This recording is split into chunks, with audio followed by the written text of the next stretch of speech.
Olá, começamos agora o programa Cidadania em Debate, uma iniciativa do Tribunal Regional Eleitoral de Mato Grosso, em parceria com a TV Assembleia.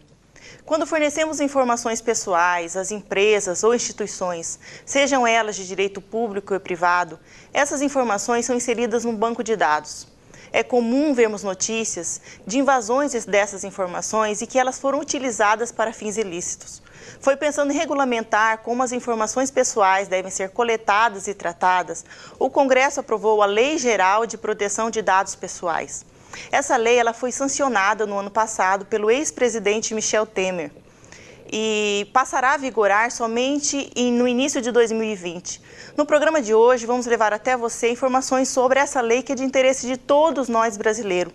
Comigo hoje, juntamente com o jornalista Daniel Dinos, está o nosso convidado, que ele é engenheiro de sistema sênior, Matheus Vasconcelos de Oliveira. Matheus, muito obrigado por aceitar o nosso convite. Eu que agradeço o convite. Muito obrigado aí pela oportunidade. Matheus, essa lei, o trâmite dela durou praticamente 2 anos. Informações que houve 2 consultas públicas, mais de 2.500 contribuições de profissionais do Brasil e de outros países. Quando se percebeu de fato a necessidade de elaborar essa lei, e por que durou? Foi realmente necessário 2 anos? Ótima pergunta. Na verdade, o que a gente tem visto, na verdade, a lei ela vem seguindo uma tendência global, né? A gente teve a Europa puxando esse assunto com a questão da GDPR, então ele já tem uma lei que visa basicamente o mesmo assunto, né, que é essa questão da proteção de dados pessoais, e a nossa lei ela se espelha muito na GDPR da União Europeia, né? Então eles iniciaram esse trabalho já há muito tempo.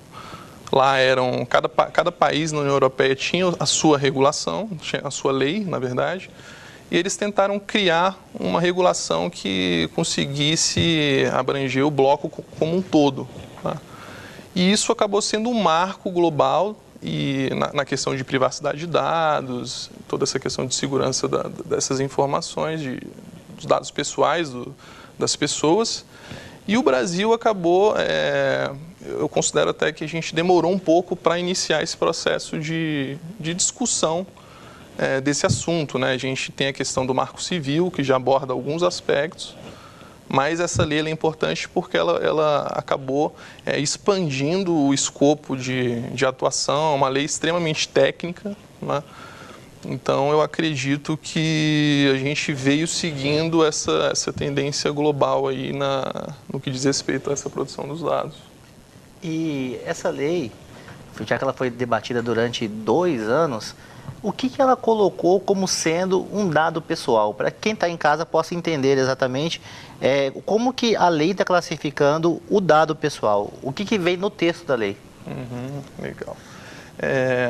Bem, o dado pessoal considera qualquer tipo de informação que venha a caracterizar determinada pessoa, né? Então, um nome, um CPF, algo que consiga identificar um indivíduo, né? Então, a lei ela trata dado pessoal e dado pessoal sensível, né? Tem essas duas Qual que é a diferença? O que seria um dado sensível?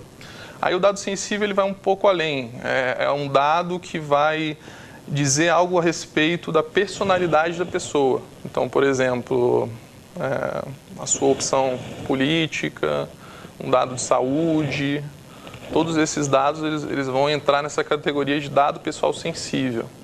Tá? Opção sexual.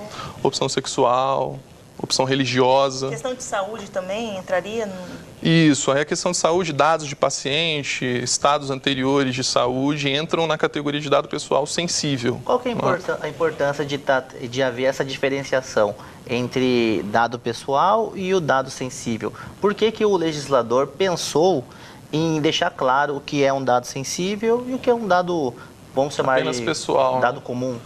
Porque o dado pessoal sensível ele pode ser usado em algum contexto que pode manchar, às vezes, a reputação de determinada pessoa. É um dado que... Porque se a gente olhar por que essas leis elas estão surgindo, elas têm um foco principal na questão da privacidade do indivíduo, né? Então, elas têm esse foco que o indivíduo ele tem esse direito de uma privacidade. né? E essa categoria de dado pessoal sensível, ela entra nessa questão. Então, você dizer a sua opção sexual, isso diz respeito só a você. Se Pode você não ser, quiser inclusive, que outra pessoa fique sabendo, isso é um direito seu. Sim. Né? E pode ser até, inclusive, uma maneira de defender o cidadão, né? Contra uma possível discriminação em massa. Exatamente. Ou qualquer outro tipo de ou coisa. expor esse cidadão a um ridículo, alguma situação, né, que não deixe ele confortável, né? Então, há essa diferenciação e isso vai ser levado em conta depois que a gente explorar um pouquinho mais a questão das sanções e tudo mais. Isso é levado em conta na hora do incidente, se acontecer alguma coisa, se isso for um dado, só um dado pessoal ou se for um dado pessoal sensível. Né? Nesse regramento de dado sensível, no caso, entraria a diferenciação de maiores e menores de idade, por exemplo, também? Ou já é um outro tratamento? Aí quando a gente fala de pessoas menores de idade, aí tem toda uma outra... A lei, ela traz um capítulo falando específico disso, né? Uhum. Então, quando a gente entrar na questão de coleta desses dados, de tratamento, porque a lei, ela prevê essa questão do usuário ter que dar o consentimento, né? Então, se eu estou coletando um dado pessoal seu, você tem que me dar o consentimento de que eu posso realizar essa coleta, esse tratamento. Famoso eu concordo. É o famoso eu concordo, exatamente. Então, quando a gente entra no caso dos menores, aí a gente passa essa responsabilidade de alguns assuntos para os pais, né? Então, tem um capítulo específico quando a gente fala de menores, né? E o que diz o normativo? Como que esses dados, porque ele rege, né, como eles devem ser coletados e tratados? De uma forma geral, como ele prevê isso? Então, essa lei é uma lei extremamente técnica, né? Ela traz controles, questões bastante técnicas e, basicamente, as empresas elas têm que, primeiro, identificar onde esses dados estão. Eu acho que esse é um dos principais desafios, porque como que você mapeia essas informações hoje em ambientes extremamente complexos, que você tem um fluxo de pessoas muito grande. Então, a gente tem que começar a pensar já nessas questões, né? E uma vez que você identificou essas informações, a gente tem que ter formas de armazenar. A armazenagem desses dados tem que ser de maneira segura, né? E os sistemas, todo o ambiente computacional que suporta tudo isso tem que estar protegido, né? Porque se acontece algum tipo de vazamento de informação, algum tipo de ataque, a organização ela tem que ter tomado medidas para ter diminuído o risco desse incidente, né? E hoje existem programas disponíveis no mercado para que essas empresas, essas instituições façam uso para cumprir o que determina o normativo? Tem. Hoje, no cenário da segurança da informação, né, então dentro da tecnologia da informação, a gente tem um capítulo que é a segurança da informação. Existem diversas tecnologias que foram criadas tanto para fornecer uma visibilidade de não só informações pessoais, mas de informações sensíveis e em geral, né? Como também de fornecer uma certa... porque não existe hoje segurança...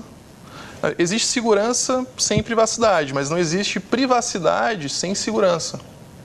Uma coisa ela está embutida na outra, né? Então, para você fornecer uma privacidade, você precisa de uma segurança robusta, né? Então, por exemplo, a utilização de uma criptografia, que é uma técnica utilizada para você mascarar os dados de forma que uma pessoa não autorizada não consiga enxergar esses dados, né? Então, existem hoje diversas soluções que vão endereçar diversos controles exigidos pela lei, né? A Lei 13.709. Então, a gente falou de criptografia, existem, então, soluções contra vazamento de informações, soluções para diminuir o risco da organização de sofrer um ataque cibernético. Então, a gente tem visto hoje uma crescente no que diz respeito ao ataque cibernético, principalmente o governo, né? O governo tem sido cada vez mais um alvo de ataque cibernético. E, particularmente, aqui no Brasil... Nos últimos 2 anos, a gente tem visto também vários relatos na mídia de vazamento de informação, de base de cliente, No setor financeiro tiveram várias instituições que sofreram desse problema, né, recentemente. Então isso tem sido aí um grande foco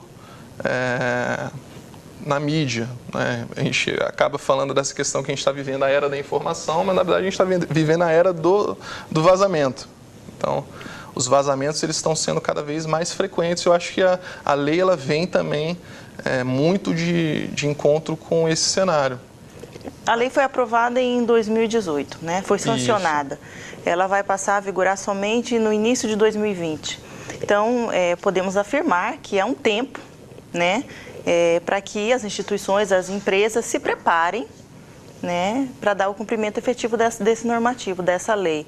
Elas estão procurando, você sabe se elas estão buscando esses sistemas, implantar os sistemas de proteção? Muitas empresas já iniciaram esse processo, né, porque se a gente pega a data que a lei foi sancionada, né, ela não está ainda em vigor, mas ela foi sancionada, né? Então, essa janela aí foram quase 2 anos. Sim. A gente pode pensar, 2 anos é um tempo razoável. Só que ela vai abordar tantos aspectos, tanto aspectos tecnológicos quanto aspectos processuais, que, na minha opinião, eu acho que é um tempo até curto. Né? Na Europa, a gente teve empresas que iniciaram esse ciclo antes. Né? Então, quando, no caso, o governo já estava debatendo esse assunto, várias empresas já começaram a olhar para isso com mais carinho, né? Então, agora acho que está faltando aí quase 1 ano para a lei entrar em vigor, de fato, as punições e tudo mais, né? Então, eu acho que as empresas que ainda não estão olhando para esse assunto, eu acho que deveriam olhar, pelo menos. Sobre isso que eu queria perguntar, Matheus. Quais são essas empresas que têm que olhar para essa questão da tecnologia? O pequeno empresário, o comerciante, que não é uma grande corporação, não é um governo, mas ele também faz o cadastramento de clientes. Na hora que chega na loja, vai fazer uma compra, ele sempre pergunta ali o seu CPF, pede o seu endereço, e ele também cria ali um banco de dados daquela clientela, daquela cidade, daquele bairro. Essa lei também atinge este pequeno comerciante, atinge esta empresa, ou ela fica nesse universo das corporações? Não, acho que essa é uma das grandes preocupações, porque a lei ela vai atingir todos, né? Tanto empresas públicas quanto empresas privadas, independente do porte. Então, pessoas jurídicas também? Pessoas jurídicas também, físicas. Então, é uma lei que vai acabar atingindo todo mundo, né? Então, por isso que dá preocupação de adequação à lei, né? Então, todas essas empresas elas vão ter que ter formas de no tratamento e na coleta de dados pessoais dos usuários, das pessoas que aquela empresa tem relações, de ter uma preocupação de estar se adequando a toda essa legislação. Então, esse pequeno comércio, na hora de coletar o dado do cliente, ele vai ter que mudar a forma de coletar, ele vai ter que pegar uma autorização mais expressa, que aquele cliente que está ali comprando uma calça jeans, comprando um sapato, vai ter que dizer que efetivamente concorda que os seus dados sejam armazenados. E por quanto tempo eles podem ser armazenados? Só voltando um pouquinho, existem alguns cenários que você não precisa pedir o consentimento, né? Assim, a lei ela vai deixar ali por isso que eu digo que é uma lei bem técnica, que ela diz exatamente em quais cenários que você precisa pegar, por exemplo, o consentimento do usuário. Então, em algumas atividades jornalísticas, em algumas situações você vai acabar não precisando, por exemplo, do consentimento do usuário. Matheus, a gente vai fazer um breve intervalo, o assunto está super interessante, voltamos nesse assunto após um breve intervalo. Você que está aí conosco, não saia daí, nós vamos para um breve intervalo e voltamos já já.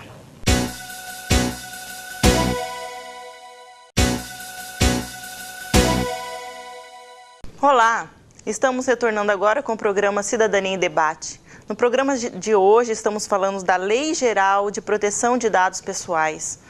Essa lei, esse normativo, ele regulamenta como os dados pessoais do cidadão devem ser coletados e tratados, tanto pelas empresas e instituições de iniciativa pública ou privada. No bloco anterior estávamos falando que um cidadão, quando ele vai comprar um produto no comércio, ele vai fornecer a informação dele, pessoal, ele tem que dar um aceite para que essa empresa possa utilizar essa informação no banco de dados dela? Então, em algum cenário, na maior parte dos cenários, sim, o usuário ele tem que dar um consentimento com que aquela empresa utilize os dados pessoais dele, né? Mas aí a lei ela prevê também que em alguns cenários esse consentimento ele não é necessário, né? Então vai depender muito ali do contexto, do tipo de dado que essa empresa está coletando, né? Então a gente acaba entrando também em algumas particularidades. Esse normativo, ele protege dados pessoais, ele traz esse regramento somente de cidadãos brasileiros? Essa foi um outro aspecto, né? Porque se a gente pegar a GDPR, que foi essa regulação na União Europeia, ela define esse conceito de você estabelecer algo relacionado ao cidadão europeu, né? Então, você vincula uma certa nacionalidade à lei. A lei brasileira ela não chegou a atrelar algo à nacionalidade, sim, se o dado ele foi coletado no território nacional, né? Então, por exemplo, se você tem um italiano que está no Brasil, ele se hospeda no hotel, o hotel está coletando essas informações pessoais dele, isso está sujeito à lei, as duas, na verdade, tanto a lei brasileira quanto a lei europeia. E a lei prevê o compartilhamento de informações entre as empresas do Brasil ou empresas instaladas no exterior, em outro país? Sim, tem uma seção lá específica dessa questão, né? Uma coisa que a lei deixa muito clara é que o outro país ele tem que ter medidas compatíveis com as exigidas na lei brasileira, né? Para que esse fluxo ocorra. Então tem essas questões. Então, são leis que estão surgindo, que elas não se limitam apenas ao território nacional, né? Elas acabam extrapolando também para outros países, então isso acaba dando ao usuário, né, ao cidadão, uma proteção maior em relação à privacidade. Sobre privacidade, Matheus, e também sobre essa troca de informações entre as empresas. Hoje, o cidadão ele não tem nenhuma relação com determinada empresa. Acontece isso muito com empresas de telefonia, de TV a cabo. Então ele nunca fez contato com essa empresa e de repente ele começa a ser ligado, né? Começa a buscá-lo via e-mail, via telefone, tem todos os dados pessoais desse cidadão. Então, aparentemente, houve uma troca de banco de dados entre empresas a ponto dessa empresa estar ligando para ele.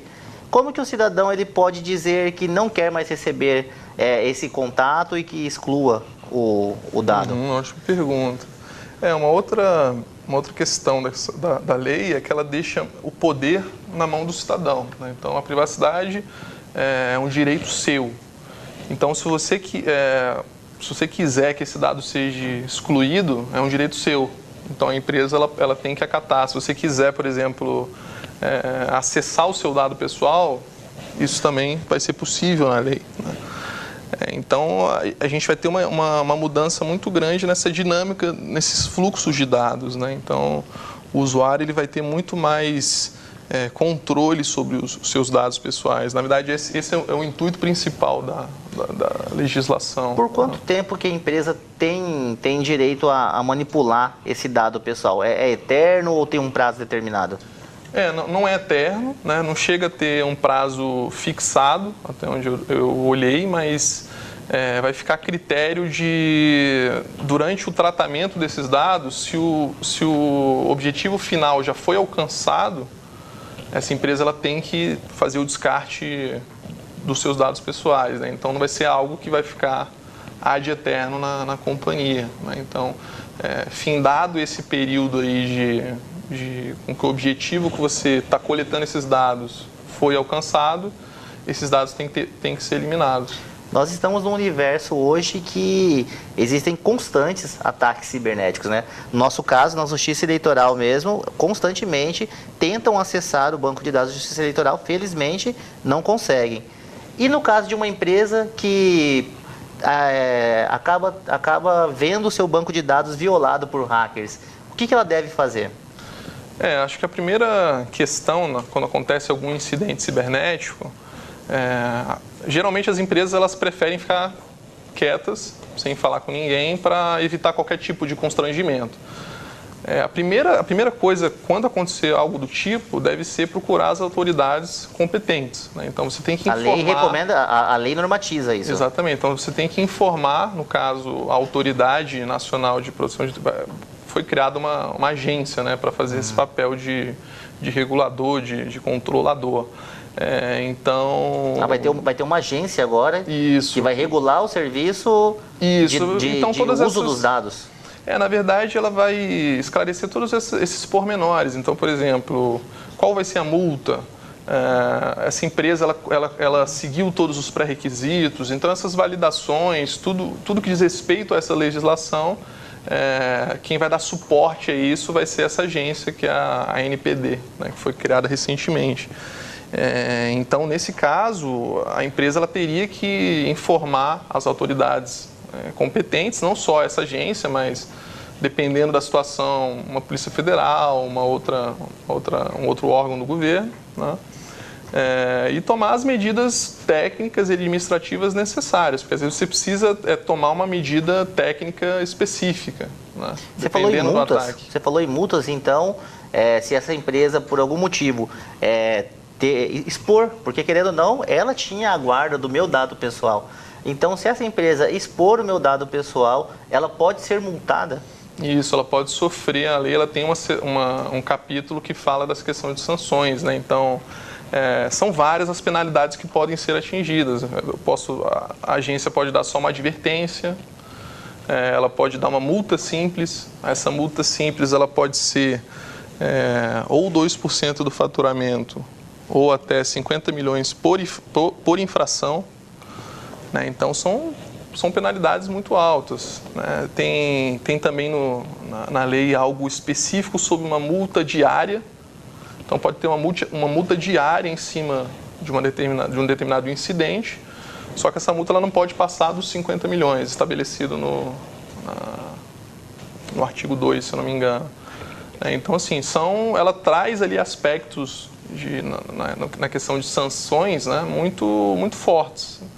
Então, primeiro a gente tem um prazo curto e depois a gente tem também essa questão das sanções serem também bem agressivas, né? Então, é uma lei que eu acho que as empresas elas têm que olhar para ela com mais carinho. Matheus, vamos supor que a empresa adotou todas as medidas necessárias, com aquisição de sistemas, e ainda assim os dados delas foram objeto de uma invasão. Mesmo assim, ela vai responder? E quem vai fazer toda essa análise é justamente esse órgão regulador, né? Então, ele vai ver se a empresa cumpriu tudo que foi exigido na lei, né? Então, essa empresa ela cumpriu os aspectos de controles internos, de processo. Então, essa análise ela vai toda ser feita pela agência, né? E a gente também tem essa ideia de que quando a gente fala de segurança, a segurança ela é algo que eu posso evitar 100%, no sentido de um atacante conseguir invadir um sistema ou coisa do tipo. Quando, na verdade, a gente sempre trabalha com a diminuição do risco, né? O risco ele sempre vai existir. As empresas e a sociedade em geral, né, tanto as pessoas físicas, elas têm que se preocupar em diminuir ao máximo esse risco, né? Mas o risco ele sempre vai existir, né? Os ataques eles estão atingindo um grau de complexidade e de sofisticação muito avançados, né? E quais são os maiores desafios que existem na perspectiva tecnológica? O que essa lei traz de desafio para o setor tecnológico? Legal, ótima pergunta. Eu acho que principalmente essa questão de você conseguir, de certa forma, mapear todo esse fluxo no que diz respeito a dado pessoal, né? Então, você tem um ambiente aqui super complexo, como é que você valida onde que essa informação está? Como é que você descobre isso, né? Uma vez que você descobriu, como é que você evita com que essa informação caia num local que não poderia, ou evita com que um incidente cibernético aconteça, né? Então, todas essas questões referentes à proteção, aos processos, porque você teve uma alteração também de como é que você trata essa informação. Então, se você também não alterar os processos internos de coleta, de tratamento, você vai acabar, de certa forma, infringindo aí alguma questão da lei, né? Então, na minha opinião, eu acho que esse desafio de você mapear e conseguir implementar todos esses controles. Na sua opinião, enquanto engenheiro sênior, né, dessa área de tecnologia, e uma análise completa que você fez da lei, ela acertou, ela contemplou todos os aspectos de regulação, de proteção de dados, ou existe ainda espaço, ou ela também foi excessiva? Qual que é a sua avaliação no geral da lei? Eu tive uma impressão boa da lei. Eu acho que a gente estava há muito tempo sem algo focado nisso, né, nessa questão de proteção dos dados. Eu acho que é um grande avanço. Se a gente olhar no cenário global, acho que é um avanço muito importante. Eu acho que há possibilidade de crescimento ali, de melhorias em alguns aspectos, né? Eu acho que sempre é possível melhorar algum aspecto da lei, mas eu considero que ela atingiu um objetivo satisfatório. Ela já estabeleceu diversos critérios, diversos controles que, na maior parte das vezes, eram negligenciados pelas empresas, né? E eu acho que é um excelente ponto de partida. Eu acho que tem muito trabalho a ser feito por parte das empresas, né? Então, acho que é um bom começo. Esse normativo, ele traz exceções? Ele contempla todos os dados? Ou ele traz exceções, por exemplo, como informações jornalísticas?